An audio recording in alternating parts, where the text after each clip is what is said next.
Gerakan mencoklit atau gerakan cocok data dan teliti bekerja akan dilaksanakan secara serentak secara nasional pada 20 Januari hingga 18 Februari 2018. Menurut Heni Susanti, Komisioner KPU Sumsel, hal tersebut sudah sesuai dengan perintah yang diturunkan dari KPU RI secara teknis pelaksanaan pada 20 Januari 2018. Saat ini di Sumsel tercatat terdapat sekitar 17.000 PPDP petugas pemuktahiran data pemilih. Kemudian setiap PPDP akan mencoklit minimal 5 rumah per hari dan dimonitor langsung oleh PPS, PPK, Komisioner Kabupaten Kota, dan Komisioner KPU Provinsi.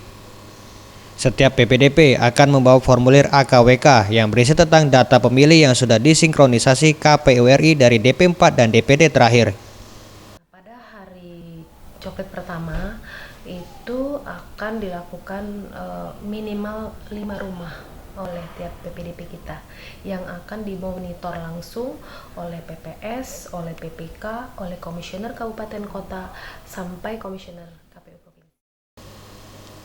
Ia menambahkan, tugas dari mencoklit yang dilakukan PPDP sendiri adalah untuk mencoret nama pemilih yang sudah dinilai tidak memenuhi syarat, seperti meninggal ataupun tergabung dalam instansi TNI Polri.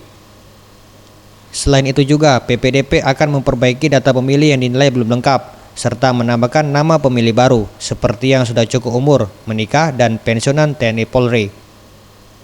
Nantinya hasil dari coklit ini akan digunakan sebagai DPT sementara, yang akan diturunkan kembali ke masyarakat untuk mendapat tanggapan atau sebelum menjadi DPT tetap.